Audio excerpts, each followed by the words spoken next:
Bonjour à tous, bienvenue sur Focus Métier. Aujourd'hui, nous parlerons de la profession d'architecte des systèmes d'information avec Monsieur Batakou Olivier. Il est le directeur des systèmes d'information du groupe Serco à l'international. Il est diplômé d'un master en ingénierie des systèmes d'information et conduit des projets informatiques. Et j'en finirai quand je dirai qu'il est également doctorant en sciences de l'information et de la communication à l'Université de Lorraine en France. Monsieur Batakou, bonjour et bienvenue sur Focus Métier. Alors dites-nous, Monsieur Batakou, quelles sont les fonctions liées à la profession d'architecte des systèmes d'information?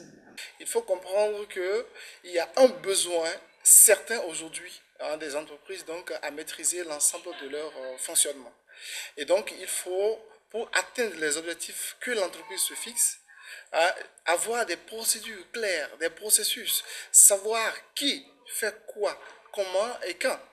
Et aussi les données qui sont générées à travers donc, ces processus, ces données doivent pouvoir être sécurisées, envoyées à qui de droit comme il le faut, avec la célérité qu'il faut et toute la sécurité nécessaire à ça.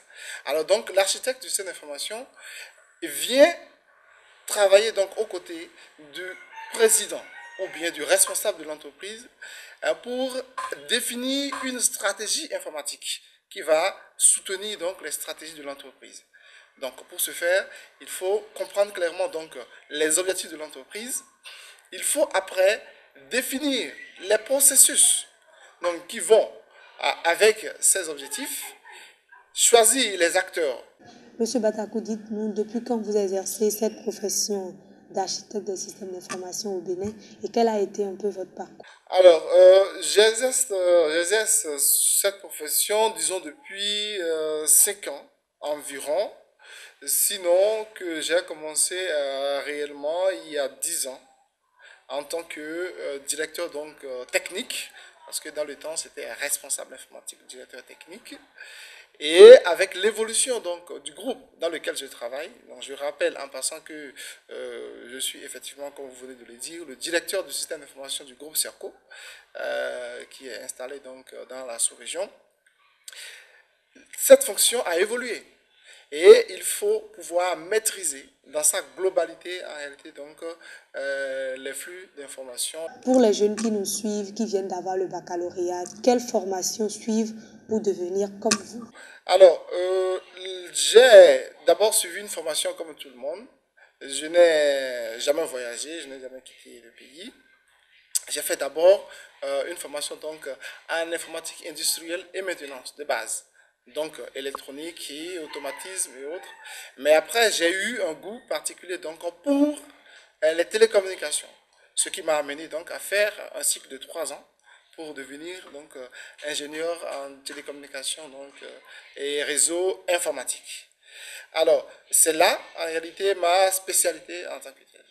Mais par la force des choses, avec l'ouverture donc, des filières modernes donc, au sein du groupe Serco, il y a 5 ans environ, donc, on s'est inscrit aussi donc, en master au sein du groupe dans la filière ingénierie des systèmes d'information et conduite de projets informatiques cette formation donc, qui nous a permis d'avoir aujourd'hui donc le niveau que nous avons pour pouvoir répondre de façon active donc aux appels, aux tâches de la fonction que nous exerçons. Nous parlerons à présent des risques et opportunités liés à la profession d'architecte des systèmes d'information. Pour le dire, il faut vraiment faire attention donc, au choix que vous allez faire. Lorsque vous dessinez mal l'architecture d'un bâtiment, vous voyez un peu ce que ça donne après. Alors c'est la même chose si nous faisons cette métaphore. Alors les opportunités, c'est que nous sommes sur un terrain vierge en Afrique et que tout est à faire. Et à refaire d'ailleurs. Alors donc, tout nouveau venant donc, dans ce corps de métier trouvera donc du marché travailler. Le métier est porteur. Le métier est vraiment porteur. Et puis il y a le besoin qui existe. Le besoin existe et malheureusement les responsables des entreprises ne sentent pas vraiment que c'est nécessaire. Et ça va s'imposer avec nous. Forcément, dans quelques années, c'est une obligation d'avoir un architecte des systèmes d'information. Monsieur Batakou Olivier, merci pour toutes ces explications. Tout le plaisir a été pour nous. Mesdames et messieurs, c'était Focus Métier. À la semaine prochaine.